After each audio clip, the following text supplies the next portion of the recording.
మీరు స్టార్ట్ చేయండి. అందరికీ నమస్కారం అండి.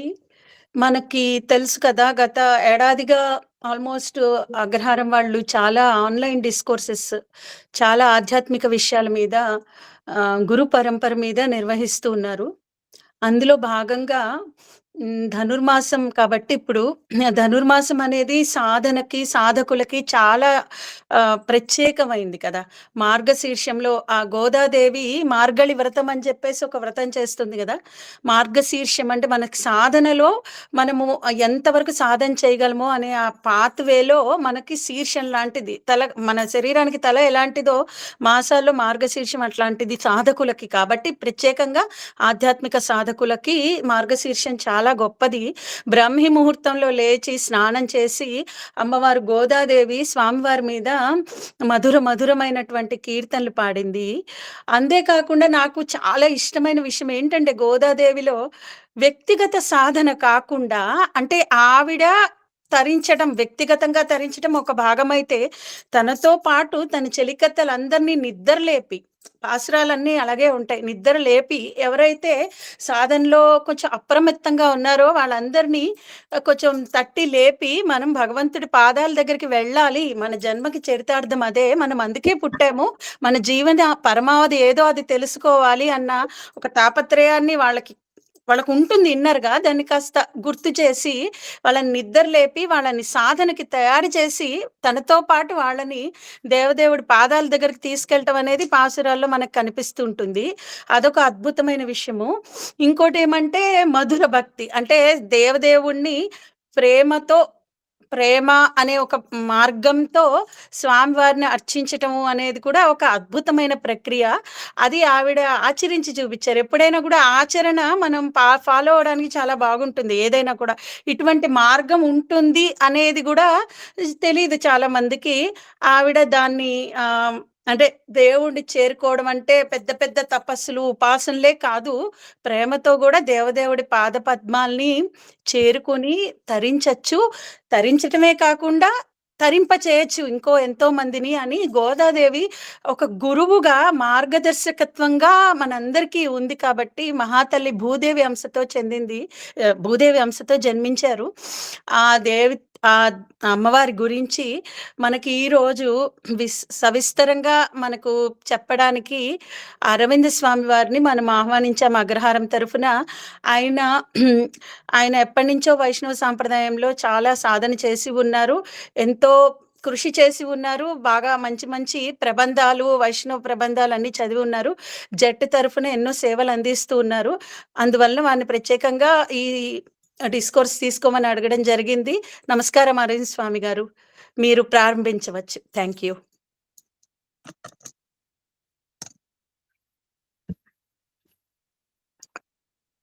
మ్యూట్లో ఉన్నారండి. సరే. నమస్కారం అండి అందరికి కూడా. క్షమించాలి ఆలస్యమైంది.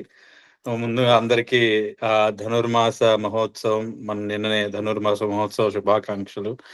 తర్వాత అందరికి కూడా నూతన ఆంగ్ల సంవత్సర శుభాకాంక్షలు. ఈరోజు విశేషించి నిన్ననే వైకుంఠ ఏకాదశి కూడా మనం చేసుకున్నాము. సో చాలా పవిత్రమైన మాసం ఇది ధనుర్మాసం. మీరు చెప్తున్నట్టుగా మాసాన మార్గశీర్షోస్మి అంటూ కృష్ణ పరమాత్మనే చెప్పారు కాబట్టి, సో అలాంటి అద్భుతమైన ఒక చక్కటి పవిత్రమైన సమయంలో మనందరికీ కలుసుకునే అవకాశం లభించింది. దానికి ఒకసారి మీ అందరికి కూడా ముందుగా మా ఆచార్యులకి ఒకసారి వాళ్ళకి ప్రణామం చేస్తూ, వేదాంతద్వయ తత్వజ్ఞం మంత్రార్థదం గురుం శ్రీమన్నారాయణాచార్య రామానుజతిం భజే.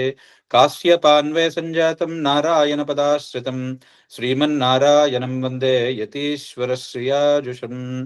నీళాతుంగస్తనగిరితటీ సుప్తముద్బోధ్య కృష్ణం పారార్థ్యం స్వం శృతిశతశిరసిద్ధమధ్యాపయంతి స్వోచ్ఛిష్టాయాం స్రజినిగళితం యాబలాత్కృత్య భుంక్తే గోదా తస్యై నమ ఇదమిదం భూయ ఏవాస్తు భూయః. అమ్మ గోదాదేవి శ్రీచరణ సన్నిధిలో ప్రణామం చేస్తూ, నాకు చాలా చెప్పారు నా గురించి. నాకు తెలిసింది చాలా కొద్దిగా. దాంట్లో పెద్దవాళ్ళ దగ్గర నుండి విన్నది, నాకు అర్థమైన దాంట్లో కొద్దిగా తెలిపే ప్రయత్నం చేస్తాము. మనకి ముందుగా ధనుర్మాసం అనగానే, గోదాదేవి అనగానే ఆవిడ చెప్పిన వ్రతం మనకు చెప్తూ ఉంటారు దీని గురించిన మాహాత్మ్యం. ఆవిడ పాడిన తిరుప్పావై అంటే పావు అంటే వ్రతము అని, తిరు అంటే ఒక శుభకరమైన శ్రీ వ్రతము అంటూ చెప్తూ ఉంటారు. అన్ని సంపదలనిచ్చే వ్రతము అని చెప్తుంటారు. సో, గోదాదేవి పాడిన ఈ పాటలన్నిటిని కూడా మన పెద్దలు చాలా పరిశీలించి ఈ వారు చేసిన నిర్ణయం ఏంటంటే, ఇది వేదమనైతుక్కుం విత్తు అని చెప్పారంట. అంటే వేద సారానికి కూడా ఒక బీజప్రదమైంది తిరుప్పావై అంటూ మనకి పెద్దలు అనుగ్రహించారు. అయితే ఆహ్, ఆహ్, ఈ తిరుప్పావై వ్రతం యొక్క మాహాత్మ్యాన్ని ఆహ్, క్షమించాలి. తిరుప్పావి యొక్క వ్రత మహాత్మ్యాన్ని చెప్తూ పెద్దలు అలా అనుగ్రహించారు. ఈ వేద సారానికి మనం ఇంతకుముందు నీలా తుంగస్తనగిరి తటి అన్న ధ్యాన శ్లోకంలో పరాశర భట్టర్ వారు అనుగ్రహించింది ఏంటంటే, శృతి శత శిరసిద్ధం. మనకి శృతులు ఉన్నాయి. ఆ శృతి శతాలు అలాంటి శృతులకి వేలాది వేదం అనంతావై వేదాహ అంటారు కదా. వేద సారం అనేది అనంతం. దాన్ని వేదవ్యాసుల వారు ఏదో మనకి 5,000 సంవత్సరాల క్రితం మన ఈ తర్వాత వచ్చే జనరేషన్ కూడా వేదాన్ని దాన్ని అధికరించడంలో చాలా మనకి లోటుపాట్లు ఉంటాయి అని చెప్పి మనం దాన్ని అధ్యయనం చేయలేం. మనందరికీ భరద్వాజుడి గురించిన తెలిసిందే. భరద్వాజుడు వేదాన్నంతా కూడా అధ్యయనం చేద్దామని కూర్చున్నారంట. సో అప్పుడు ఒక మనుష్య ఆయు అంతా కూడా అయ్యేంత వరకు తాను వేదాన్ని అధ్యయనం చేసి అయినా కూడా ఆయన కోరిక తీరకుండడం చేత అప్పుడు మళ్ళీ ఇంకా ఇంకా వేదాన్ని అధ్యయనం చేయాలని ఆయన తపస్సు చేశారంటే ఇంద్రుడి గురించి. ఇంద్రుడు ప్రత్యక్షమై ఏం కావాలయ్యా అంటే, అప్పుడు నేను ఇలా వేదాన్ని అధ్యయనం చేద్దాం అనుకుంటున్నానండి, మొత్తం ఇదంతా తెలుసుకుందాం అనుకుంటున్నాను అంటే మరి అని మళ్ళీ ఒక 100 సంవత్సరాలు ఆయువు ఇంద్రుడు ప్రసాదిస్తాడంట భరద్వాజ మహర్షికి.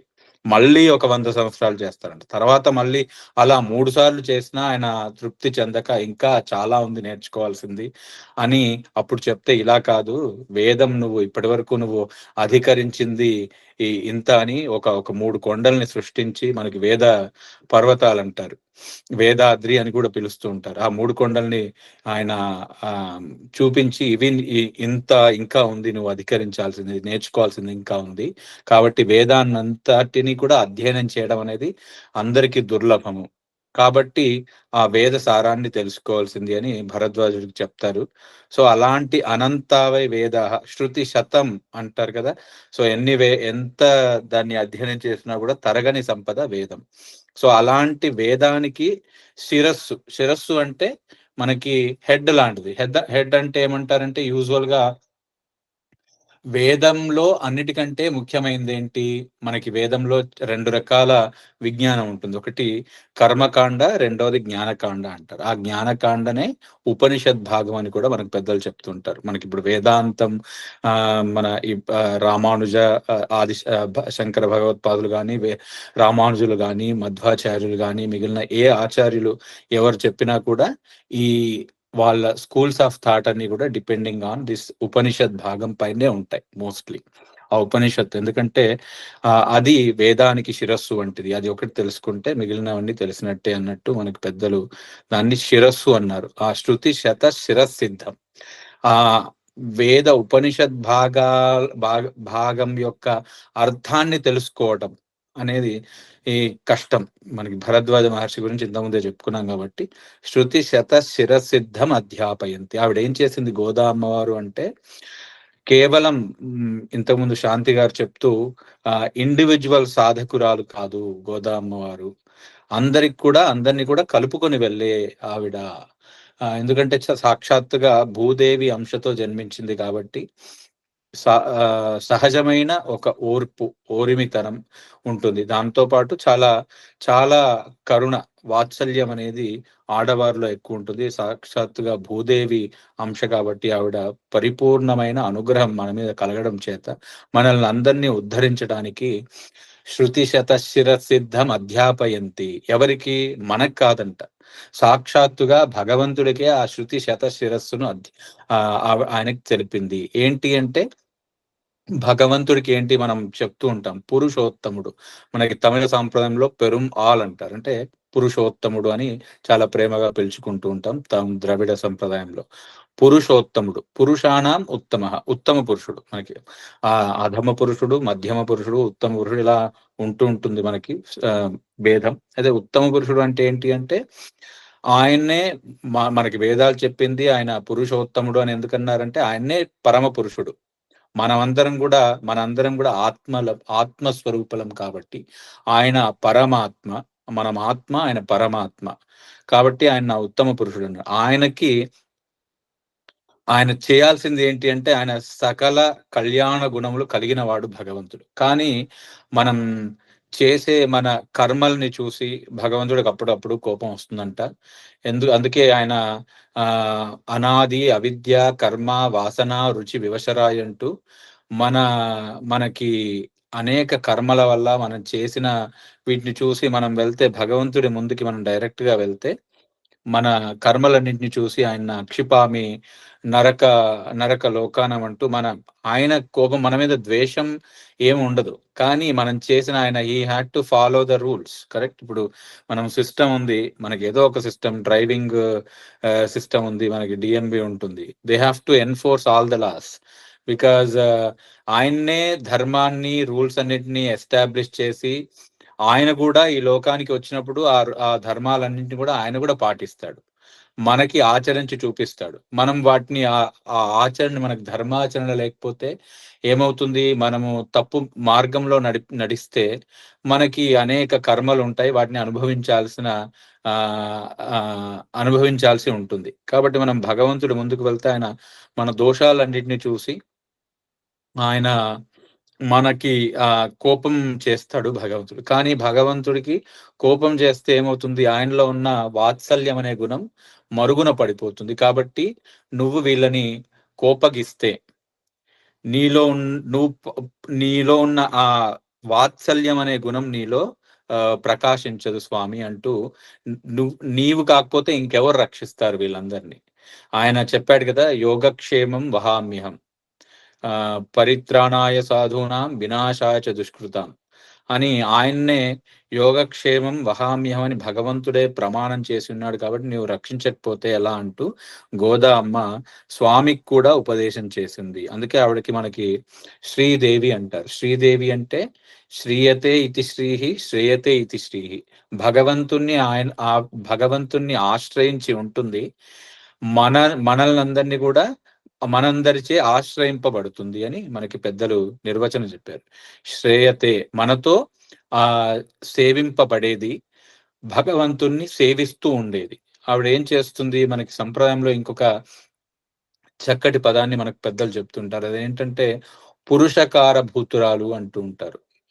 అమ్మవారికి పురుషకార భూతురాలు, ఘటకురాలు అని కూడా ఇలా చెప్తుంటారు. అంటే భగవంతుడి మన దగ్గరికి వచ్చి ఒక అమ్మ ఎలాగైతే పిల్లలతో చాలా అనునయించి బుజ్జగించి, నువ్వు ఇలా చేయకూడదు, నువ్వు చాలా జాగ్రత్తగా ఉండాలి, మీ నాన్నగారితో తప్పుగా మాట్లాడకూడదు, పెద్దవాళ్ళతో తప్పుగా మాట్లాడకూడదు, అలా చేస్తే అందరూ నిన్ను మెచ్చుకోరు అంటూ పిల్లలకి ఎలా బుద్ధి చెప్తుందో, అలా గోదామ్మ మనకు కూడా చక్కగా ఈ ఇంతకుముందు శాంతి గారు చెప్తున్నట్టుగా ఒక్కొక్కరిని మేల్కొలిపే ఒక నెపంతోని మనందరికి కూడా చక్కటి జ్ఞానబోధ చేసింది అని చెప్తుంటారు. అలాగే భగవంతుడి దగ్గరికి కూడా వెళ్ళి ఆయనతో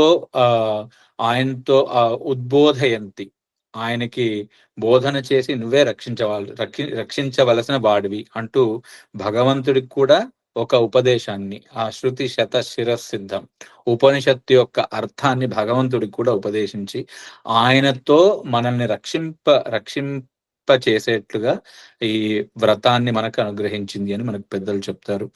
అయితే మనకి ఎప్పుడు కూడా మనం ఈ మానవ జన్మ ముక్కోటి ఏకాదశి మనం అంతరం కూడా చక్కగా ఆ ఆ సేవించుకున్నాము. ఆ ముక్కోటి ఏకాదశి యొక్క ఉద్దేశం మనందరికీ తెలిసిందే. భగవంతుణ్ణి ఈ సేవించారు. మనకి పెద్దలు చెప్తూ ఉంటారు. ఎలా అంటే భగవంతుణ్ణి సాధించడం అనేది చాలా ఆ కష్టతరమైంది. అంత ఆషామాషి వ్యవహారం కాదు. మనకి నారదుడు అడిగిన ఒక ఇది ఉంటుంది. నారదుడు కృష్ణుడిని అడుగుతాడు. భగవన్ నువ్వెక్కడుంటావు అంటే, నాహం వసామి వైకుంఠే నచ యోగి హృదయేషు అంటూ చెప్తుంటారు. చిక్కడు సిరి కౌగిటిలో చిక్కడు సనకాది యోగి చిత్తాబ్జములన్ జ్ఞానులచే మౌనులచే దానులచే యోగ సంవిధానుల చేతన్ పూని నిబద్ధుండగునే శ్రీనాథుడు భక్తియుతుల చేతంబోలెనంటూ భాగవతంలో పోతన మహాత్మ్యుడు చెప్తారన్నట్టు. అంటే చిక్కడు సిరి కౌగిటిలో ఆయన అక్కడ ఉంటారు, కానీ సిరి కౌగిటిలో చిక్కడు సనకాది యోగి చిత్తాబ్జములను జ్ఞానులచే మౌనులు ఇలా ఎవరు చేసినా కూడా ఆయన ఎక్కడుంటాడు అంటే భక్తి ప్రధానంగా ఎవరైతే ఆయన భక్తులు ఆయన్ని ప్రేమగా ఆర్తితో పిలుస్తారో అక్కడే భగవంతుడు ఉంటాడు అని మనకి పెద్దలు చెప్పినట్టుగా భక్తి భక్తిం బంధయ మాధవాశ్రిత అంటూ కులశేఖర ఆళ్వార్లు కూడా ముకుందమాల్లో సేవిస్తారంటూ ఆయన్ని ఒక భక్తి పాశంతోనే మనం బంధుని చేయగలుగుతాం, ఆయన్ని పొందగలుగుతాం అంటూ మనకి పెద్దలు చెప్పారు. అందుకే మనకి దామోదర వృత్తాంతం కూడా మనకి భాగవతంలో తీసుకుంటే కృష్ణ పరమాత్మ యశోదాదేవి ఎంతో ప్రయత్నం చేస్తుంది కృష్ణుని పట్టి బంధించాలి అని. ఆవిడ స్వప్రయత్నం చేత చాలా ప్రయత్నం చేసి చివరికి విసిగి వేశారి, ఇంకా నా వల్ల కాదు అని అక్కడ చతికిల పడిపోతే సాక్షాత్తుగా కృష్ణ పరమాత్మే వచ్చి ఆయన్నే దొరికినట్టుగా నటించి ఆవిడతో ఆ ఉదర బంధనాన్ని ఎలాగైతే చేసుకున్నాడో దానితో ఒక కళ్యాణ గుణాన్ని ఆయనలో ప్రకాశింపచేసి అందరికీ తనంత తానుగా దిగి వచ్చి లొంగిపోయే ఒక స్వభావం భగవంతుడికి ఉంది. అదే సౌశీల్యము అని అంటూ ఉంటారు మనకి పెద్దలు. సౌలభ్యము అని ఇంకొక గుణము ఉంటుంది భగవంతుడు. మనకి భగవంతునిలో పెద్దలు అనుగ్రహించే గుణాల్లో ఒక 6 గుణాలు చెప్తుంటారు. ఒకటి జ్ఞాన, శక్తి, సౌశీల్య, స్వామిత్వ, సౌశీల్య, జ్ఞాన, శక్తి, వాత్సల్య, ఇలా సౌలభ్య అంటూ ఒక 6 గుణాలు చెప్తూ ఉంటారు. అయితే భగవంతుడు ఆయన పరమ పురుషుడు, ఆయన పరమాత్మ, ఆయన స్వామి మనందరికీ కదా. స్వామి అంటే సొత్తును కలిగిన వాడు స్వామి. సో భగవంతుడు అలా స్వామి. ఆయనలో మరి ఆయన స్వామి అయితే సరిపోతుందా అంటే సరిపోదు. ఇంతకుముందు గోదామ చెప్పినట్టు ఆయనలో అన్ని కళ్యాణ గుణాలు ఉన్నాయి. మరి అవన్నీ ఎలా ప్రకాశించాలి అంటే తనంత తానుగా మన పైన ఉన్న అనుగ్రహం చేత ఆయన కింది లోకాలకు దిగి వస్తాడంట. ఇప్పుడు మనం నిన్న ముక్కోటి ఏకాదశిని సేవించుకున్నాం. కేవలం ఆ వైకుంఠానికి కేవలం దేవతలు మాత్రమే, బ్రహ్మ ఇంద్రాది దేవతలు మాత్రమే అక్కడికి వెళ్ళి భగవంతుని ప్రార్థిస్తే ఎప్పుడో ఒకసారి ఆయన దర్శనమిస్తాడంట. అది వైకుంఠంలోనే. ఇంకా పరమపదానికి వెళ్ళాలంటే ఇంకా కష్టం. కేవలం నిత్య సూర్య అనంత గరుడ విశ్వక్సేనులకే సాధ్యమైంది అది. తర్వాత ముక్త పురుషులు భగవంతుని సేవించి తరించే వారికి ఆ మోక్షం అంటారు. అంటే మనకి మానవ జన్మ లభించినందుకు మనలో 2 రకాల 2 కేటగిరీస్ గా డివైడ్ చేశారు మన పెద్దలు. ఒకటి ఏంటంటే బుభుక్షువులు అంటారు. మనం ఎందుకు ఈ లోకంలో పుట్టాము అంటే కేవలం సంపాదన చేసి, ధనార్జన చేసి, తర్వాత ఏదో మనకు కావలసిన కోరికలను తీర్చుకుంటూ జీవిస్తూ ఉంటే బుభుక్షులు. అంటే ఏంటంటే కేవలం మనం ఎందుకు జీవిస్తున్నాం అంటే తినడం ఎందుకు అంటే మళ్ళీ జీవించడానికి. ఇలా 2 రకాలుగా ఒక పొట్ట కూటి కొరకు మాత్రమే జీవిస్తే వాళ్ళని బుభుక్షువులు అంటారు అని మనకు పెద్దలు చెప్తారు. కేవలం క్షుద్బాధ ఆకలి తీర్చుకోవడం వరకే మనం పరిమితం అవుతే మనల్ని బుభుక్షువులు అంటూ ఉంటారు. అయితే మనం మరి ఇలా చేస్తే మనకి మిగిలిన జీవజాలానికి ఉన్న వ్యత్యాసం ఏంటి? మిగిలిన జీవుల్లో మిగిలిన ప్రాణులు కూడా చాలా మనకంటే అద్భుతమైన ప్రతిభా పాఠవాలు కలిగి ఉంటాయి. అవి కూడా వారికి ఒక్కొక్క జీవరాశికి కూడా ఒక్కొక్క విలక్షణమైన జ్ఞానం ఉంటుంది. ఇప్పుడు మన కుక్క ఉందనుకోండి, దానికి చాలా హై ఫ్రీక్వెన్సీస్ ఉన్నాయి, ఒక కేపబిలిటీ ఉంది. మనకంటే గొప్పది. దాన్ని ఏమంటారు, సెన్స్ పసిగట్టడంలో ఇలాంటి మనకి ఉండదు అంతటి శక్తి. అదే పక్షులు ఉన్నాయనుకోండి, మనకి ఒక ఉదాహరణ చెప్తుంటారు. సునామీ జరిగినప్పుడంట అక్కడున్న అన్ని ఫ్రీ యానిమల్స్ అన్నీ కూడా అక్కడ నుండి ఎస్కేప్ అయిపోయాయంట. ఒక్క హ్యూమన్ బీయింగ్స్ తప్ప అందరూ అన్నీ వెళ్ళిపోయాయి అక్కడ నుండి అని చెప్తారు. అంటే వాటికి ఉన్న ప్రాకృతికమైన జ్ఞానం చాలా విశేషం ఉంది. చక్కగా ప్రకృతికి లోబడి, దానితో మమేకమై, దాంతో చక్కటి ఒక అనుబంధంతో కలిగి, దాన్ని పాడు చేయకుండా జీవించే ఒక అలవాటు ఈ మిగిలిన జంతుజాలంలో అన్నిట్లో కూడా ఉంది. కానీ మరి ఇలాగే అవి కూడా పొట్ట నింపుకోవడానికి అవి జీవిస్తాయి. అవి కూడా సంతానాన్ని కంటాయి. వాటిని కూడా పెంచి పోషిస్తాయి. అలా చేసినప్పుడు మనము అదే చేసినప్పుడు మనకి వాటికి ఉన్న వ్యత్యాసం ఏంటి అంటే ఏం లేదు. నిజంగా మనం అలాగే జీవిస్తే, కేవలం బుభుక్షులుగా జీవిస్తే వాటికి మనకి ఏమి తేడా లేదు అంటూ మనకు పెద్దలు చెప్తారు. అందుకే కృష్ణుడు భగవద్గీతలో చెప్తాడు, అర్థో జిజ్ఞాసురర్థార్థి జ్ఞానీచ భరతర్షభ. 4 రకాల వాళ్ళు ఉంటారు. అర్థో ఏదో నన్ను కోరి వచ్చేవాళ్ళు, అర్థార్థి ఆల్రెడీ కొంచెం ఉంది, ఇంకా ఎక్కువ కావాలి. యోగం ఉంది, యోగం కావాలి ఆల్రెడీ, లేదంటే క్షేమం కావాలి, దీనికోసం వచ్చేవాళ్ళు. జిజ్ఞాసు ఏదో తెలుసుకోవాలని ఒక కోరిక ఉన్నవాళ్ళు. జ్ఞానీచ భరతర్షభ, జ్ఞాని అంటే జ్ఞానం కోసం వచ్చేవాళ్ళు కొంతమంది. జ్ఞానీచ ఆత్మైవ మే మతం అంటాడు భగవంతుడు. ఆ జ్ఞాని సచమే మమ ప్రియ, ఆ జ్ఞానులు చాలా నాకు ఇష్టమైన వాళ్ళు అని భగవంతుడు చెప్తూ ఉంటాడు. మనం నిజంగా ఇలా భగవంతుణ్ణి ఆ జ్ఞానం కలిగి, భగవంతుణ్ణి తెలుసుకొని, భగవంతుణ్ణి చేరాలి అని ఒకటి అంటే రెండవ కేటగిరీలో ఏమంటారంటే ముముక్షువులు అంటారు అన్నట్టు. ముముక్షువులు మనం నిన్న వైకుంఠ ఏకాదశికి ఇంకొక పేరు మోక్షద ఏకాదశి అని కూడా మనకు పెద్దలు చెప్తుంటారు. అంటే మోక్షం అంటే ఏంటి? మోక్షానికి ఒక రూట్ వర్డ్ ఉంది సంస్కృతంలో, ముచ్లు అంటే విడిపడడం అనే ఒక ధాతువు. ఆ విడిపడి చాలా మందికి మోక్షం అంటే ఒక్కొక్కరి భావనలో, వారి వారి సంప్రదాయాలని బట్టి, వారి ఒక లెర్నింగ్ ని బట్టి డిఫరెంట్ కాంటెక్స్ట్ లో యూజ్ చేస్తుంటారు మోక్షం అంటే. కొంతమంది ఏంటంటే కేవలం ఈ జనన మరణ చక్రం నుండి, మోక్షం అంటే విడిపడటం అంటే ఈ జనన మరణం, మనం ఆదిశంకరులు చెప్పినట్టుగా పునరపి మరణం, పునరపి జననం, పునరపి జనని జఠరే శయనం కదా, భజ గోవిందం భజ గోవిందం. సో ఇవన్నిటిని కూడా తీరాలి. పునరపి జనని జఠరే శయనం, మళ్ళీ ఆ తల్లి యొక్క గర్భంలో మళ్ళీ మళ్ళీ జన్మ ఎత్తకుండా ఉండాలి. ఆ మళ్ళీ జననం అనేది లేకుండా ఉండాలి అంటే అది మోక్షము. మళ్ళీ తిరిగి రాని ప్లేస్ కి వెళ్ళడమే మోక్షము. కానీ మోక్షం అంటే మరి విడివడి ఎక్కడికి వెళ్తారు? ముందు వెళ్ళాలంటే మరి ఏ మార్గాలు ఉన్నాయని మనకి ఆలోచిస్తే, మనకి కృష్ణుడు భగవద్గీతలో చెప్తాడు. అర్జునుడు అడిగినప్పుడు, కార్పణ్య దోషోపహత స్వభావ ఇచ్చామి త్వాం ధర్మ సమ్మూఢ చేతాః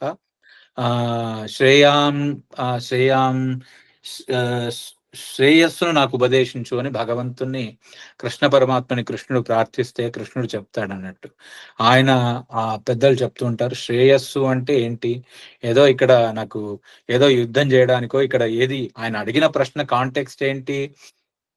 నాకు ఇక్కడ ఏమి ధర్మమో అధర్మమో అర్థం కావట్లేదు, నేను చాలా విచలితుడైపోయి ఉన్నాను, నాకు ఇక్కడ చేయాల్సిన పనిని ఉపదేశించు అని అర్జునుడి కాంటెక్స్ట్ లో ఆయన ఇచ్చిన కాంటెక్స్ట్ అయితే భగవంతుడు చేసుకున్నది, నేను కృపణః, ఆయన భగవంతుడికి కృపణుడు అని పేరు. అంటే ఆయన కృప కలిగిన వాడు. సో ఆ కృపణుడైన భగవంతుడు అంటే ఆయన దృష్టిలో కరుణ అంటే ఏంటి అంటే ఆయన చేసేదే యోగ నిద్ర. ఈ 4 నెలలు కూడా భగవంతుడు యోగ నిద్ర నుండి మేల్కొని మనందరినీ కూడా అనుగ్రహిస్తాడంట. ఆయన యోగ నిద్రలో ఉండి చేసేది అంటే ఇంతకుముందు అన్నట్టుగా శిష్ట రక్షణ, దుష్ట శిక్షణ. రక్షణ అంటే ఏంటి అంటే మామూలుగా ఏదో ఊరికే ఏదో ఆపదలో ఉన్నాం, మనకి సంపదలు లేవు, లేకపోతే మనకి సంతానం లేదు, ఇలాంటి వాటిని ఇస్తే మరి అది రక్షణ అవుతుందా? ఎంతవరకు అది రక్షణ? How long, right? మనం ఎలాగూ మనకి మనకి చేసున్నారు ఈ జన్మ అనేది అశాశ్వతం అని చెప్పారు కదా. ఇది ఎప్పుడు మళ్ళీ ఈ జన్మ అయిపోగానే మళ్ళీ మనం ఏ పుణ్యాన్ని తీసుకున్నా, పుణ్యం పొందినా, మళ్ళీ లేదంటే ఒక పాపం చేసుకున్నా, ఏదో పుణ్యం చేసుకుంటే స్వర్గాది లోకాలకు వెళ్ళి మళ్ళీ అనుభవించి మళ్ళీ తిరిగి రావటం, లేదంటే పాపం చేసుకుంటే ఏదో నరకాది లోకాలకి వెళ్ళి మళ్ళీ మానవ జన్మ తీసుకోవటం అనేది ఒక దాన్ని మనకి పెద్దలు చెప్పారన్నట్టు. మన శాస్త్రంలో చెప్పబడి ఉంది. కర్మని అనుభవించాల్సిందే. కాబట్టి ఆ కర్మ రాహిత్యంగా ఉండాలంటే ఏం చేయాలి? కాబట్టి ఇంకొక 2 మార్గాలు ఉన్నాయని చెప్తారు. ఒకటి ప్రేయో మార్గము, ఇంకొకటి శ్రేయో మార్గం. ప్రేయో మార్గం అంటే మనం ఏదో పుణ్యాన్ని ఆర్జించుకొని ఆయా పుణ్యాల్ని మనం అనుభవించడానికి స్వర్గాది లోకాలకు వెళ్ళి మళ్ళీ మనుష్య రూపంగానో, మళ్ళీ ఏదో మిగిలిన ప్రాణుల్లాగానో ఇక్కడ జన్మ ఎత్తి మళ్ళీ ఇది సాగించడం. It's a never ending cycle. కానీ మరి జన్మ రాహిత్యం కావాలి అంటే, ముందు ఈ మోక్షం కావాలి, సంసారం అనే దీని నుండి విడిపడాలి అంటే ఏం చేయాలి అంటే, మనకి కర్మ అనేది అంటకూడదు. మరి కర్మ అంటకుండా ఉండాలంటే ఏం చేయాలి? కృష్ణుడే చెప్పాడు భగవద్గీతలో, నిష్కామ కర్మ చేయాలి. నిష్కామ కర్మ అంటే ఏంటి అంటే, మనం చేసే ఒక 3 రకాలుగా చెప్తారు పెద్దలు. ఒకటి, you should not have agency of doership. అంటే మనం కర్తృత్వ భావన ఉండకూడదు. మనం చేసే పని పట్ల కర్తృత్వ భావన ఉండకూడదు. అంటే నేను చేస్తున్నాను, ఇది నా వల్ల జరుగుతోంది అనే ఒక భావన ఉండకూడదు అంటూ చెప్తారు. రెండవది ఏంటి, కర్తృత్వ agency of doership. Second one is దాని ఫలాపేక్ష లేకుండా చేయాలి. భోక్తృత్వ భావన అని కూడా అంటుంటారు. అంటే దాన్ని మనం అనుభవించాలనే భావన లేకుండా చేయాలి. ఒకటి చేసే దాంట్లో ఇది నా వల్ల అవుతుంది, నేను చేస్తున్నాననే భావన లేకపోవటం. రెండవది ఆ ఫలం పైన ఆపేక్ష లేకుండా ఉండడం. మూడవది ఏంటంటే సంఘం, ఆ కర్మ పట్ల అటాచ్మెంట్, రైట్? మనకి అటాచ్మెంట్, మమకారం అనేది చాలా ఇంపార్టెంట్. ఏది చేస్తున్నామో అది దాని మీద చాలా వ్యామోహం పెంచుకోవటం. మనకి భగవద్గీతలోనే చెప్తారు ఆయన, ధ్యాయతో విషయాన్ పుంసః సంగస్తేషు ఉపజాయతే, సంగాత్ సంజాయతే కామః, కామాత్ క్రోధోభిజాయతే, క్రోధాత్ భవతి సమ్మోహః, సమ్మోహాత్ స్మృతి విభ్రమః, స్మృతిభ్రంశాత్ బుద్ధినాశో, బుద్ధినాశాత్ ప్రణశ్య. ఏదైనా మనం మమకారం పెంచుకుంటే దాంతో మనకి దాని పట్ల చాలా అటాచ్మెంట్ పెరుగుతుంది. అటాచ్మెంట్ పెరగడం వల్ల అది మన దగ్గర నుండి ఎవరైనా దూరం చేశారనుకోండి, చాలా కోపం వస్తుంది. మనం ఏదైనా, అది ఆధ్యాత్మిక సాధనలో అయినా, మనం ఏదైనా చేస్తున్నాం అనుకోండి, ఇప్పుడు మామూలుగా ఆలయాల్లో చాలా మంది సేవలు చేస్తుంటారు, ఏదో పుష్ప కైంకర్యం చేస్తున్నారు అనుకోండి, పెద్దవాళ్ళు నువ్వు చాలా ఇక్కడ ఇంకా మన జిఆర్ స్వామి వారి దగ్గర చాలా మంది చాలా రకాల సేవలు చేస్తుంటారు, మన ఆలయంలో అయినా కూడా. ఏదో టెంపుల్ మేనేజ్మెంట్ ఎవరో వచ్చి, మీరు బాగా చేస్తున్నారండి, బాగుంది, మీకు వేరే ఇంకో సేవ ఇస్తాం, వచ్చేయండి, ఇది వేరే వాళ్ళకి అప్పగించండి అంటే, నేను ఇదే చేస్తాను, నాకు ఇదే ఇష్టం అని, అంటే ఒక అటాచ్మెంట్ పెంచుకోవడం అన్నట్టు. భగవంతుడి సేవ ఏదైనా సేవే భగవంతుడి, కానీ మనకి ఒక అటాచ్మెంట్ పెరిగి దానివల్ల మనం ఒక క్రోధానికి లోబడే విచక్షణ మర్చిపోయే ఒక ఆస్కారం ఉంటుంది అని, ఇలా విషయాత్ మనం చేసే పనుల పట్ల సంఘం లేకుండా, అంటే దాంతో అటాచ్మెంట్ లేకుండా చేస్తే, అండ్ ఆ అటాచ్మెంట్ మాత్రమే ఈ 3 మాత్రం ఉంటే సరిపోతుందంటే కాదు. నిష్కామ కర్మ చేయాలంటే దానిపైన వ్యవసాయాత్మిక బుద్ధి ఉండాలి.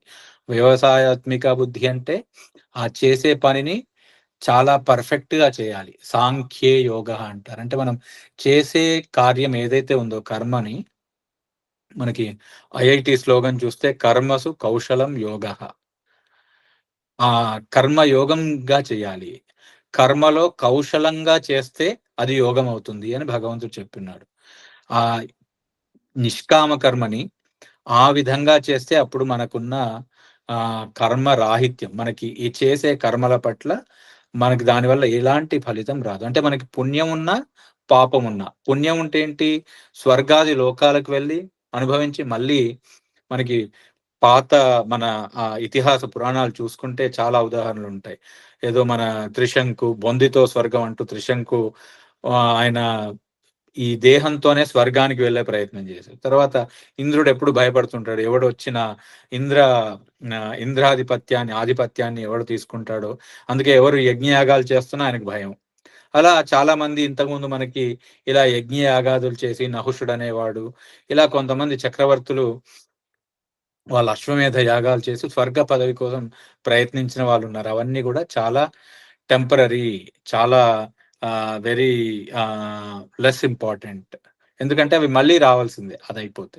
కర్మ మరి పాపం చేసుకున్న నరకాది లోకాలకు వెళ్ళి మళ్ళీ జన్మ తీసుకోవాలి. ఆ జన్మ మళ్ళీ జనన మరణం అనేది లేకుండా ఉండాలి అంటే మనం కర్మ రాహిత్యంగా చేయాలి. దానికి జ్ఞానం ఉండాలి. కర్మ పట్ల నిష్కామ కర్మగా చేయాలి. ఇవన్నీ ఇలా చేస్తే మనకి అప్పుడు మోక్షం లభిస్తుంది. అంటే ఈ జననం, మరణం అనే సైకిల్ నుండి మనం విడిపడతాము. అయితే మరి ఇక్కడ నుండి వెళ్తే ఎక్కడికి వెళ్తాము? 2 మార్గాలు ఇంతకుముందు అనుకున్నట్టుగా. ఒకటి ప్రేయో మార్గము.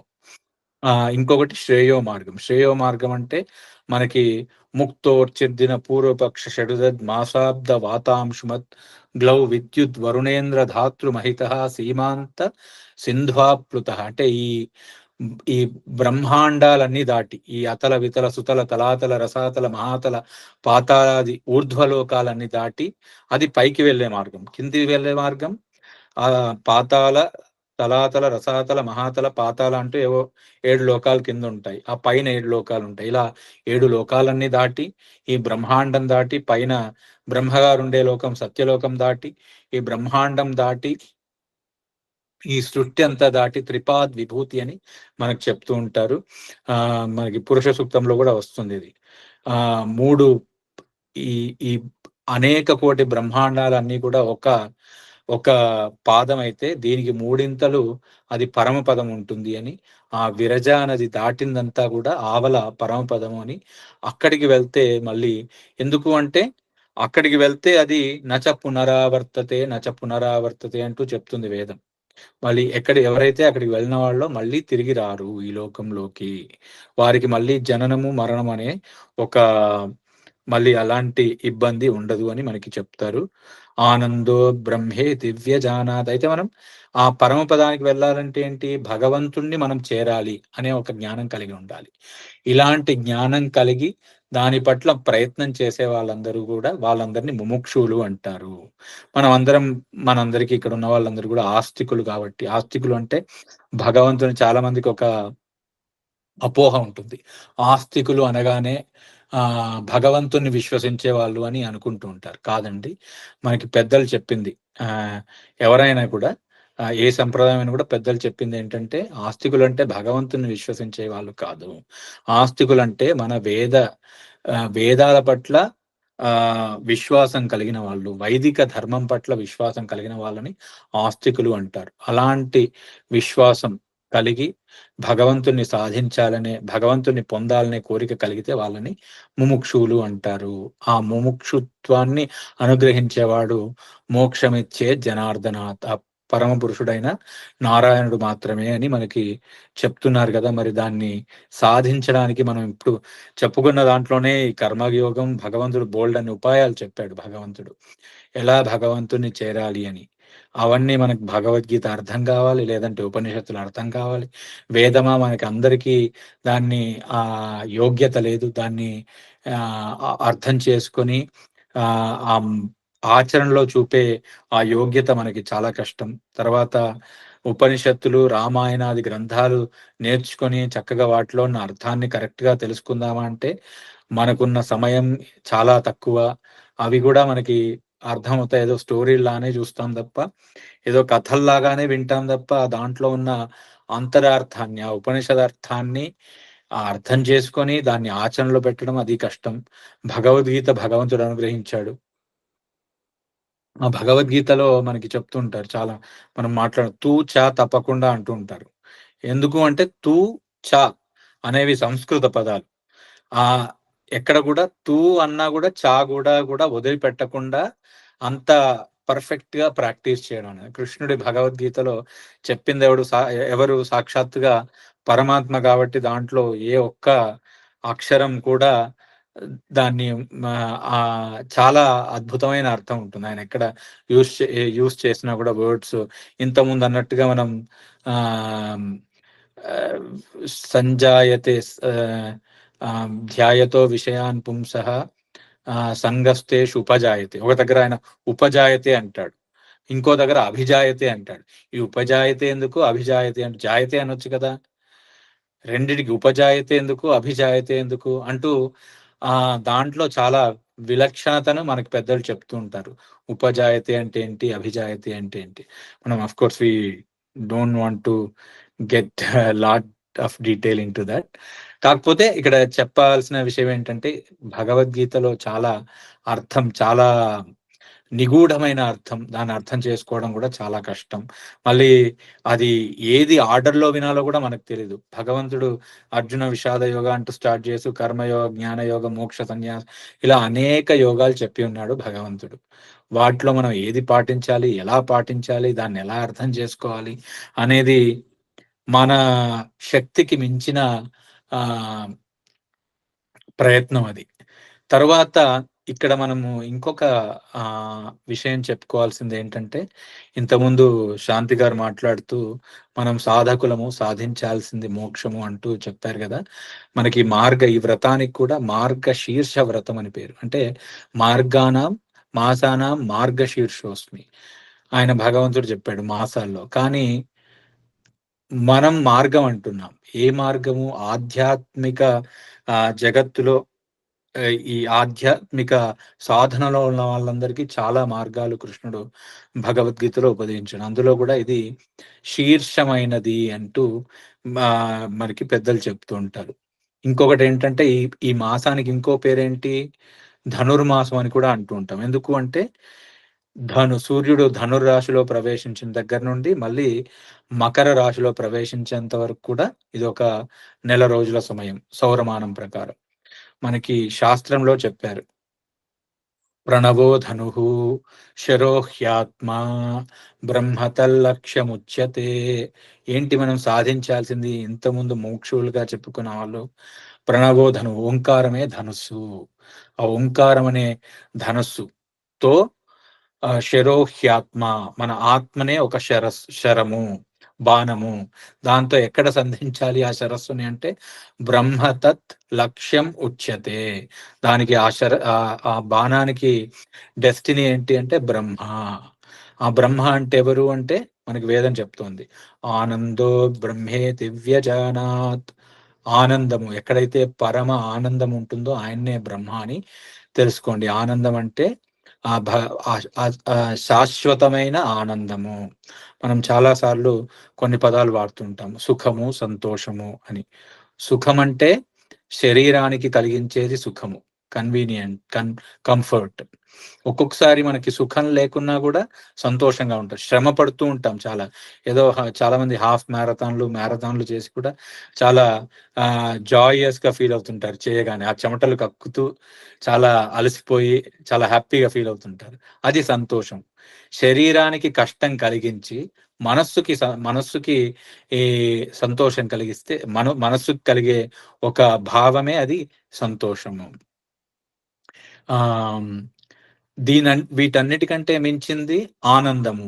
పదాల్ని వాడుతుంటాం. ఆనందం అంటే ఆత్మకు కలిగేది ఆత్మానందం కలిగింది అండి. చాలా ఆత్మానందంగా ఉంది అని అప్పుడప్పుడు అంటుంటారు పెద్దలు. ఆత్మానందం అంటే ఒక ఆధ్యాత్మికమైన ఒక భావన కలగడము. అది భగవంతుడి ఆ ఆనందం ఎప్పుడు శాశ్వతంగా ఉంటుంది అంటే, అది భగవంతుడిని చేరితేనే, భగవంతుడి పట్ల అయితేనే అది శాశ్వతంగా ఉంటుంది. మిగిలినవన్నీ కూడా టెంపరరీ. సో, మనం బ్రహ్మ తల్లక్ష్యముచ్యతే అని చెప్పినట్టుగా మనకి లక్ష్యము భగవంతుడు. కాబట్టి మనం భగవంతుడిని చేరాలి అని చెప్తూ గోదామ్మ ఈ వ్రతంలో మనం చాలా సమయం ముందుకు వెళ్ళాము. I will try to summarise the Tiruppavai వ్రతంలో.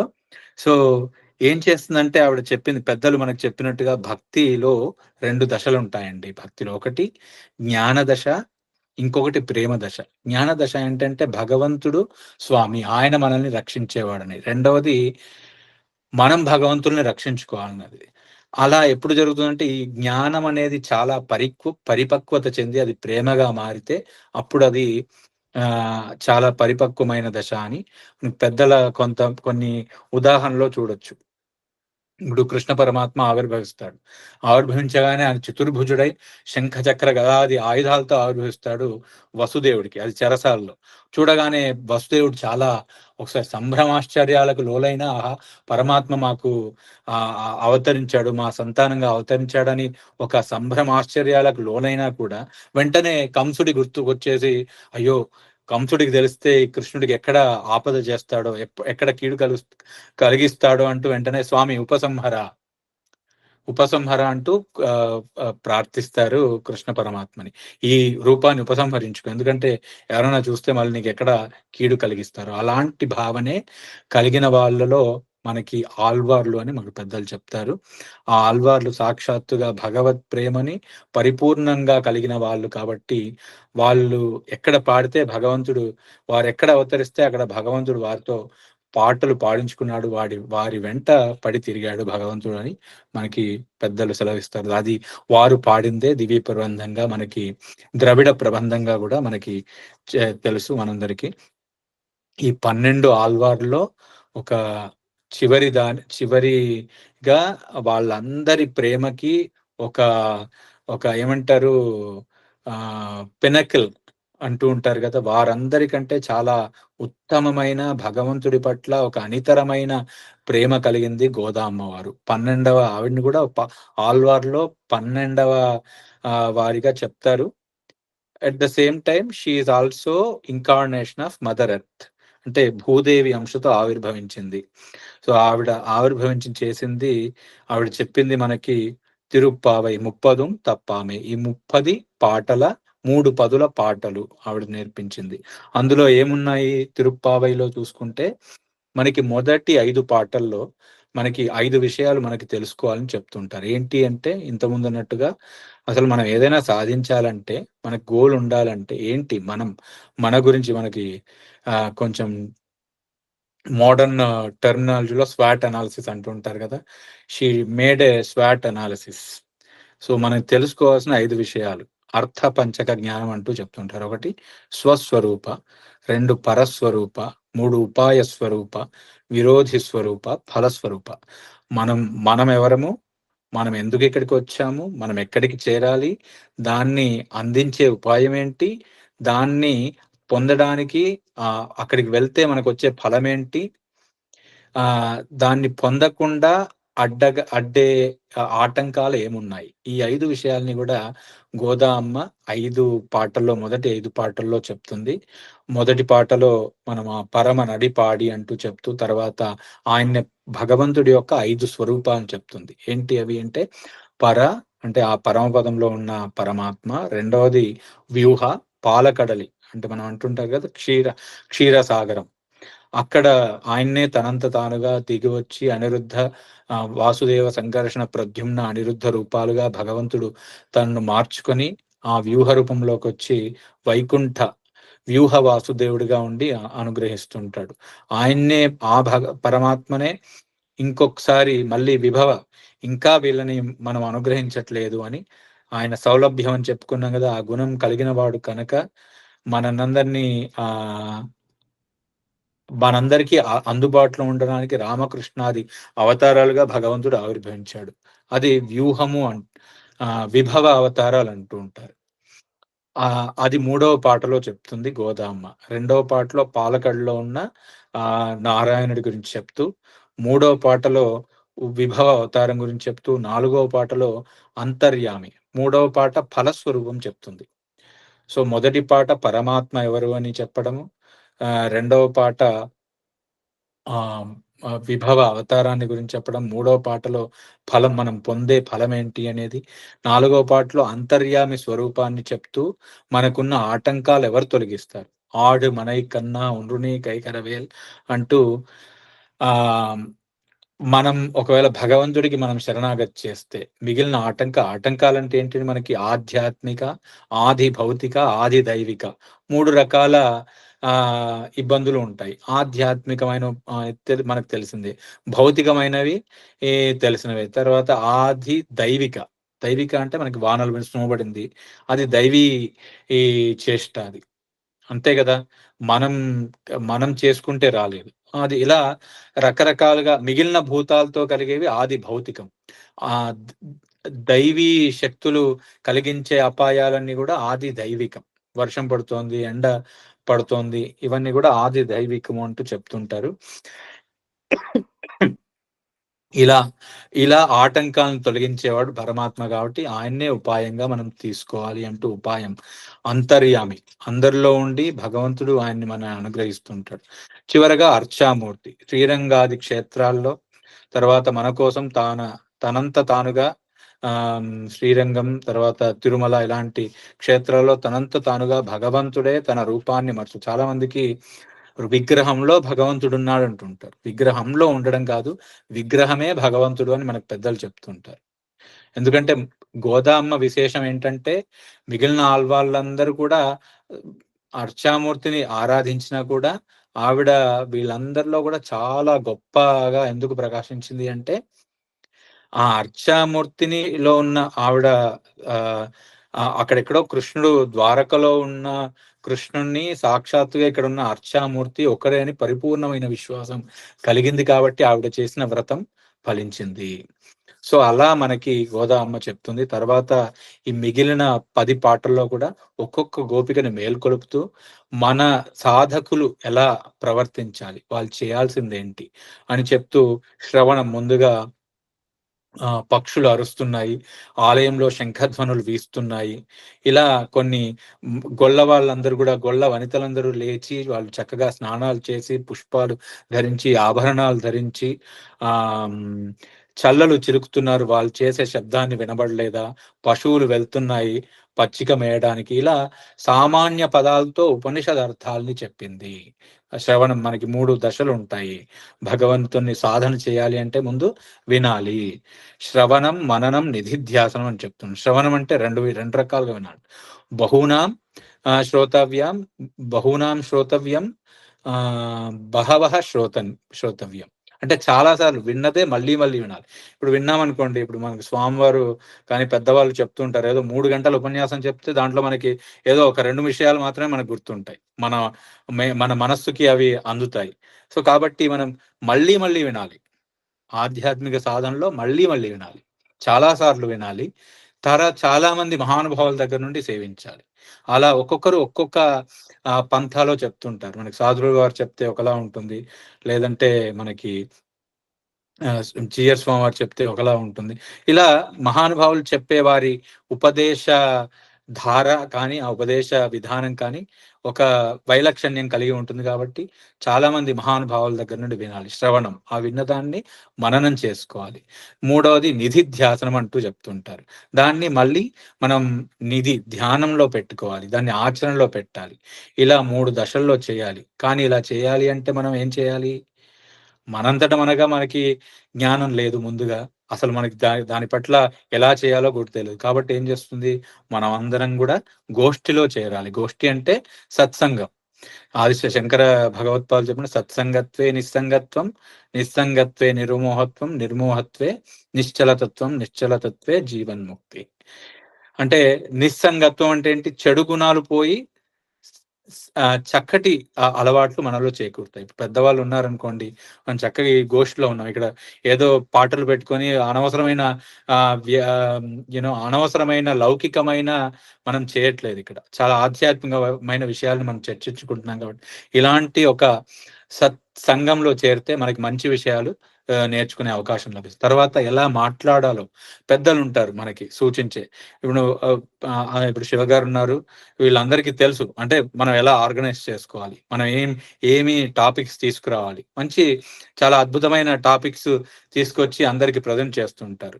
దానివల్ల పెద్దలు ఎవరో మహానుభావులు వస్తుంటారు. నేను చాలా చిన్నవాడిని అనుకోండి. I have to learn a lot. So వాళ్ళ వాళ్ళ ఉండడం వల్ల అసలు గురువు అంటే ఎవరు? మనం మనకుండ లక్షణాలేంటి? భక్తుడికి ఉండే లక్షణాలేంటి? ఇవన్నీ తెలుస్తాయి. అప్పుడు మనం పెద్దల్ని ఎలా ఆశ్రయించాలో తెలుస్తుంది. అప్పుడు గురువుగారిని ఆశ్రయించి, ఆ గురువు గారి ద్వారా మనం భగవంతుడి గురించిన విషయాల్ని మనం తెలుసుకోవాలి. మనకు చెప్తూ ఉంటారు. దైవాధీనం జగత్ సర్వం ఆహ్, హ్మ్, దైవా ఆహ్, దైవాధీనం జగత్ సర్వం మంత్రాధీనం తు దైవతం తన్మంత్రం బ్రాహ్మణాధీనం బ్రాహ్మణో మమ దేవత. అంటే ఈ జగ ఈ జగత్తంతా కూడా భగవంతుడి ఆధీనంలో ఉంటుంది. ఆ భగవంతుడు మంత్రానికి అధీనంలో ఉంటాడు. ఎందుకంటే నామం భగవంతుని చేరాలి అంటే నామం. గోదామ్మ కూడా చెప్తుంది. ఆ మంత్రాన్ని ఉపదేశించే ఆచార్యుడే నాకు నిజమైన దేవుడు అని చెప్తున్నాను. ఆచార్యవాన్ పురుషో వేద. ఆచార్యుడు కలిగిన వాడే భగవంతుణ్ణి చేరగలుగుతాడు అని మనకి శాస్త్రం చెప్తున్నట్టుగా గురువుని ఆశ్రయించి ఆయన దగ్గర జ్ఞానాన్ని పొంది, గురువులు ఎలాంటి వాళ్ళు అంటే మనకి ఆవులు లాంటి వారు, గోవులు లాంటి వారు అని చాలా సమయంలో అసలు గోవుల గురించి చెప్తుంది అన్నట్టు గోదామ్మవారు. గోవులు ఏం చేస్తాయి?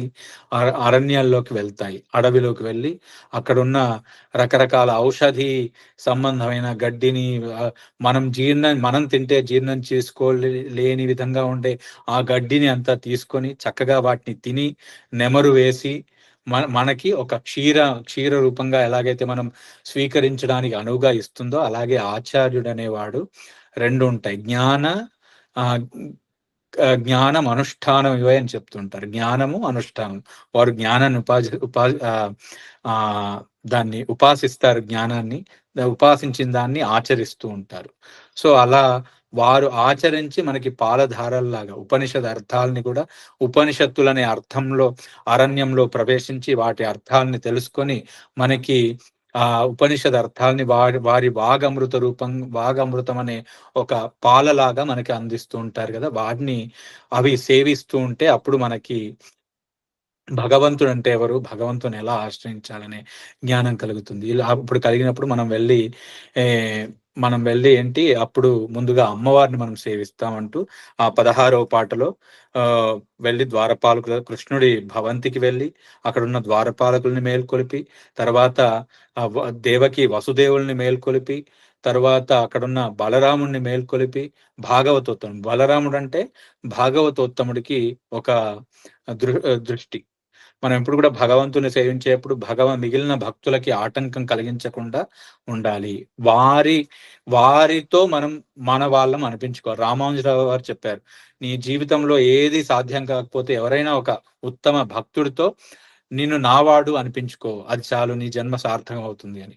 అంటే భగవంతుడి భక్తుల పట్ల చాలా శ్రద్ధ కలిగి ఉండాలి. కాబట్టి ముందు బలరాముని మేల్కొల్పి తర్వాత నీలాదేవి దగ్గరికి వెళ్ళి అమ్మవారిని మేల్కొలుపుతుంది.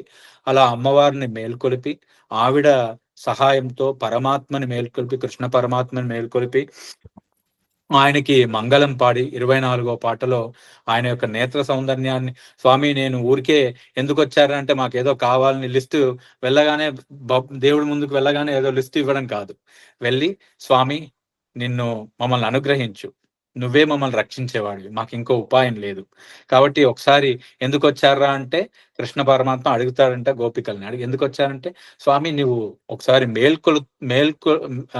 ఒక సుప్రభాతం జరుగుతుంటే నువ్వు మేల్కుంటూ ఉంటే నీ నేత్ర సౌందర్యాన్ని చూడాలి, చక్కటి కళ్ళ సౌందర్యాన్ని చూడాలి. నీ మేల్కొని ఆ నడిచి వచ్చే ఏమంటారు భంగిమ. ఇప్పుడు రామచంద్రమూర్తి నడిచి వస్తుంటే దశరథుడు చాలా సార్లు మళ్ళీ పిలుచుకునేవాడంట సభకి. ఎందుకంటే ఆ రామచంద్రుడి నడక విధానాన్ని చూసి చాలా ఆనందానికి లోబడేవాడంట దశరథుడు. అందుకోసం ఆయన ఇప్పుడు మనకి క్షేత్రాల్లో చక్కగా భగవంతుడి యొక్క ఉత్సవాన్ని తీస్తుంటారు.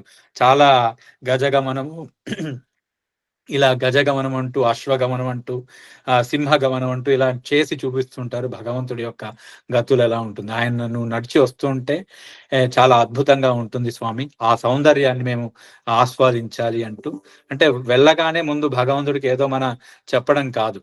తర్వాత స్వామి ఒకసారి వచ్చి సింహాసనం మీద ఆ ఆసీనులు కండి అని భగవంతుని ప్రార్థించి, అప్పుడు ఆయనకి మంగళం పాడి, మనం స్వామివారు చెప్తూ ఉంటారు ఎందుకు సమాశ్రయణము ఎందుకు చేస్తూ ఉంటారు అంటే, వైష్ణవ సంప్రదాయంలో భగవంతుడికి మంగళం పాడే ఒక భక్తుడు దొరుకుతాడు అని, ఇంకొక భక్తుని అడిషన్ గా మనం తీసుకురావచ్చు అనే ఉద్దేశంతోనే మనకి ఈ సమాశ్రయణం అనే కార్యక్రమం ఉంటుంది అని పెద్దలు చెప్తూ ఉంటారు.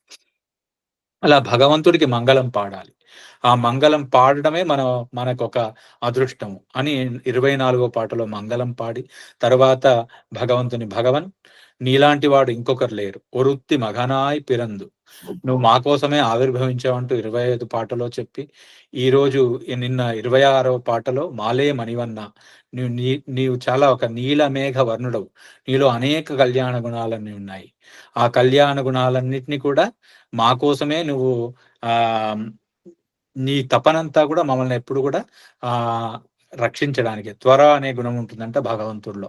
అంటే గజేంద్రుణ్ణి ఎలాగైతే ఆయన రక్షించాడో పరుగు పరుగున వచ్చి, అలాంటి గుణం నీలో ఉందయ్యా, మమ్మల్ని రక్షించు అంటూ ఈరోజు 27వ పాటలో చాలా అద్భుతంగా కూడారై వెల్లుం షీర్ గోవింద గోవింద, మే మాకు మాకేదో అవసరం లేదయ్యా, మేమేదో మోక్షం కోసం వచ్చామనుకుంటున్నాం, మా మోక్షం అలాంటిది ఏమొద్దు, నీతో చక్కగా పాయసాన్ని ఆరగించే ఒక భాగ్యాన్ని మాకు ప్రసాదించు అంటూ ఈరోజు పాయసం యొక్క పరమాత్మతో ఎలా ఉండాలి అనే, అక్కడ సాలోక్య సారూప్య సామీప్య ఆ ఆ సాలోక్య స్వారూప్య సామీప్య సాయుజ్య, ఈ 4 రూపాల్లో భగవంతుని సేవించాలి అంటూ పాయసాన్ని ఉదాహరణగా చెప్తూ, ఏంటి సేమ్ లోకంలో ఉండాలి. పరమపదం వెళ్తే సేమ్ లోకంలో ఉంటాం, అక్కడికి వెళ్తే ఆ విరజా నదిలో మునగ్గానే మనకి పంచోపనిషన్మయం, ఇక్కడ ఉండేది పాంచభౌతిక శరీరం అంటారు, అక్కడికి వెళ్తే పంచోపనిషన్మయమైన శరీరం, అంటే అక్కడ మనకి ఉన్నట్టుగా ఇక్కడ చెమట పట్టడం ఇలాంటివన్నీ ఏముండవు. ప్రతి ఒక్కరు కూడా చక్కగా శంఖ చక్రాలు ధరించి ఉంటారంట ఆ పరమపదంలో. భగవంతుడికి ఏ రూపం అంటే ఆ రూపం స్వీకరించే ఒక యోగ్యత కలుగుతుంది. ఇప్పుడు అనంతుడు అంటాం, ఆదిశేషుడు అంటాం, అంటే ఆయన అన్ని రకాలుగా ఆయనే గొడుగు అవుతాడు, ఆయనే పరుపు అవుతాడు, ఆయనే విసనకర్ర అవుతాడు, కావాలనుకుంటే ఆయనే దిండవుతాడు. సరే మనం ఏ రూపాన్ని కావాలంటే ఆ రూపాన్ని స్వీకరించే భగవంతుడికి సేవ చేసుకునే ఒక భాగ్యం కలుగుతుంది. స్వారూప్య సాలోక్య సామీప్య, భగవంతుడికి చాలా దగ్గరగా ఉండే సేవించేది. మహమదం అంటూ వేదం చెప్తోంది కదా. సో అలాంటి భగవంతుణ్ణి చాలా సేవిస్తూ ఉండే ఒక సామీప్యం మనకు కలుగుతుంది. సాయుధ్యం, భగవంతుడితోనే మమేకమై ఉండే ఒక ఒక భాగ్యం మనకు కలుగుతుంది అని ఈ పాయసం. అందుకే పాయసాన్ని గురించి కూడా ఎలా చేయాలో ఈరోజు చెప్తారు. ముందుగా మనం బియ్యాన్ని వేయించాలంట. చక్కటి బియ్యాన్ని ఏరుకొని వేయిస్తే ఏమవుతుంది, మళ్ళీ ఎందుకు వేయిస్తారు అంటే, మనకి అనేక కర్మలు ఉన్నాయి, కర్మల వల్ల మనం మళ్ళీ మళ్ళీ జన్మ తీసుకుంటాం. ఒక్క 5 నిమిషాల్లో ముగిస్తానండి, సమయాభావం అయింది, కానీ I will try to close it in 5 minutes. So మనము ఈ బియ్యాన్ని వేయిస్తే ఏంటి, మనకి బీజం కదా, అది మన కర్మలు మళ్ళీ రాకుండా అంటే మొలక ఎత్తకూడదు, కాబట్టి బియ్యాన్ని వేయిస్తే మళ్ళీ ఆ మొలకెత్తే సామర్థ్యం అనేది దాంట్లో పోతుంది. అప్పుడు ఆ బియ్యాన్ని చక్కగా పాలలో ఉడికించాలి. పాలంటే ఎవరు, భగవంతుడు.